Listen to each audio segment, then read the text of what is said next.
Ana Tubío, son fotógrafa, normalmente fago fotografía publicitaria, polo que no meu tempo libre dedícome a facer case todo o tempo fotografía de bodegón. Fixe en Belas Artes, en Pontevedra, comecei por pintura, nin sequera por fotografía. Coñecín a un director de cine e de documentais que se chama Xosé Abad, que dirixiu un documental no que eu participei. El tiña un estudo de fotografía na Coruña. E un día díxome, atreveste a facer este traballo comigo? Era nada, facer uns decorados de navideños para unhas fotos para unha campaña navideña. Eu ainda aí non comecei a traballar allí con unha intención fotográfica, pero sí que a medida que foi pasando o tempo, xa fai 7 anos deste momento, sí que pouquiño a pouco funlle collendo máis cariño a fotografía, vina como un camiño moi claro profesional.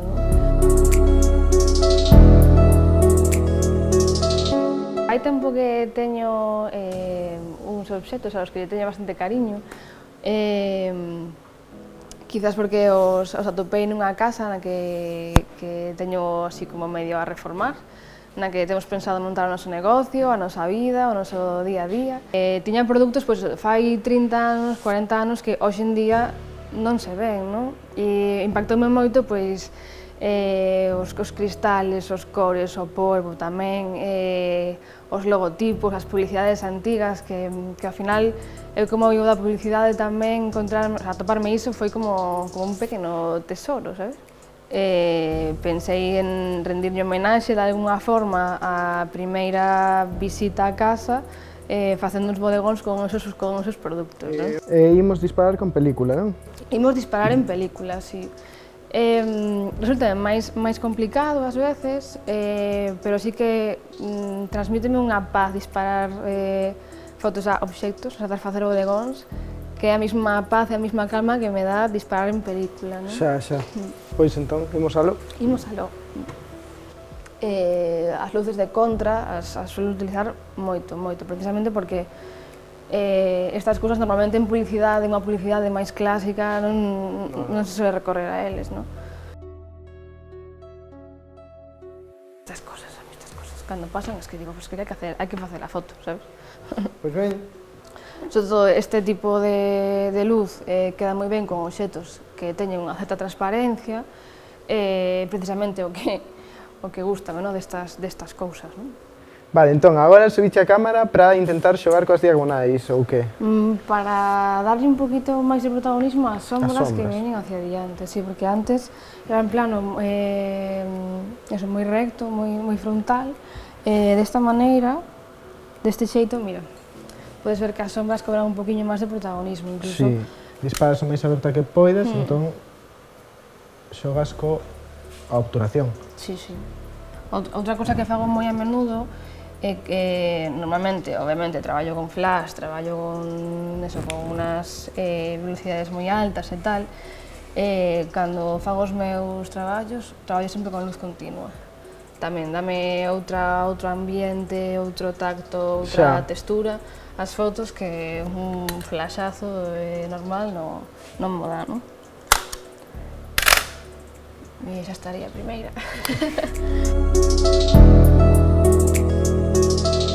Pois mira, estamos no novo proxecto de Banco Editorial, que é un camiño que collín que camiña parella, Xesús, en torno á fotografía, en torno á edición de libros, de fotolibros, a nivel rústico, pequeniño.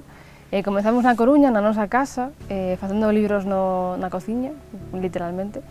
Un poquinho máis adiante decidimos que precisábamos un espacio máis grande, non? Encontramos un local na Coruña que dábanos todo eso, dábanos un espacio grande, expositivo, onde dar talleres, ás veces tamén facendo de tenda, pero que pasa? Que ao final como que estaba todo como nun ritmo, nunha dinámica da cidade que co paso do tempo, xa fai como casi 3 anos dende que abrimos o local, quedábasenos como moi frío, non?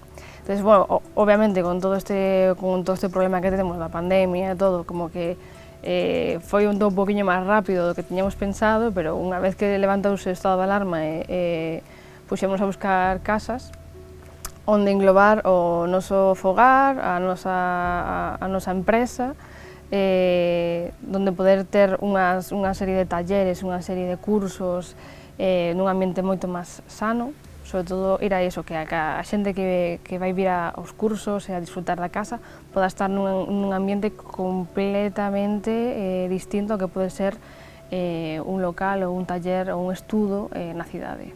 É que hai algo na docencia que tanto a Jesús como a min gustanos moito, non? O trato ca xente cando compartes un interese no que ti podes aportarlle algo a ese interese, o sea, non é a nivel profesional, a maior parte das veces é xente que ten a fotografía como un hobby, non? Quero afondar máis nisto, quero saber como manexar a miña cámara, quero saber un poquinho máis.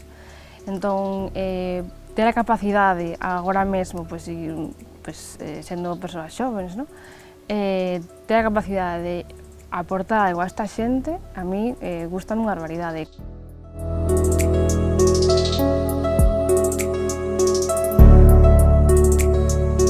Mais ou menos cando tiña 8 anos, miña nai tiña unha Nikon compacta pequeniña que había en todas as familias.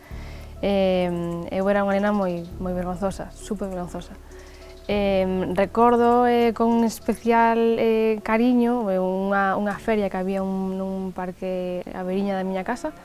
É un momento que dixen, vou facer unha foto a miña nai. 8 anos, que lembro poucas cousas desa época.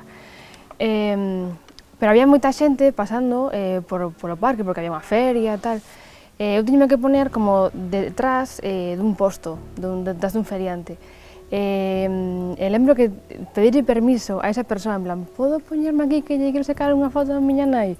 Costoume moitísimo, moitísimo, e efectivamente, esa é unha das primeiras fotos que lembro facer con voume por aquí porque quero sacala así, sí. Tardei moito en ver a fotografía ou entender a fotografía como un camiño profesional ou artístico, non?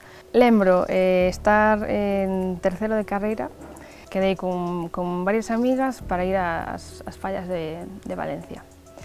Lembro que fixemos unha pota enorme de macarróns con tomate, super cutre este momento, pero hubo un momento que estábamos comendo, almorzando, entraba unha luz pola ventana preciosa e iluminaba solamente os macarróns, o plato dos macarróns, un papel que había unhas servilletas e unha das miñas amigas que era pelirroja. Como cuadraba todo, os macarróns rojos, el mantel, la luz, todo. E dixen, aquí sí, o sea, vin claramente que o meu era facer as cousas, plan, como se iluminaban as cousas. Esa é a outra primeira foto que lembro con moito cariño de, aquí decidín que quería ser fotógrafa, non? E a terceira foto que destacaría é dun proxecto que non ten moito tempo, está en proceso, ten que ver cas flores tamén. Quizás, non son de coller un ramo de flores, son unhas flores que non significan nada para mí, non gustame que teñan algo de mimo detrás, non? En este caso, temos comezado un proxecto os dous xuntos, Jesús máis eu, na casa dos seus pais. A nai de Jesús sempre corta as flores unha hora antes de que cheguemos, para que cando estemos ali estemos comendo este todo impoluto.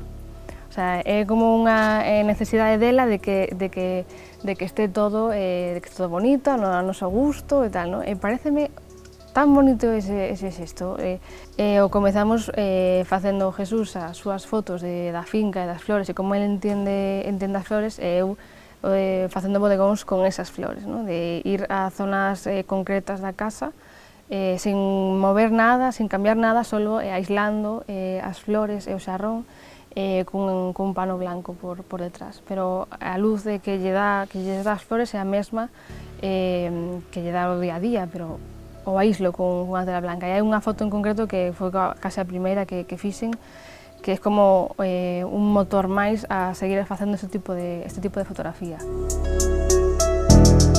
El ter a oportunidade de un momento clave da miña vida en cuestión do meu traballo persoal, ser capaz de facer unha foto que o lembre, para mí é clave. E que é precisamente eso, non ter a capacidade de dicilo con palabras, non sei, faría unha foto deste momento e igual me explico mellor que se te explico con palabras, sabes?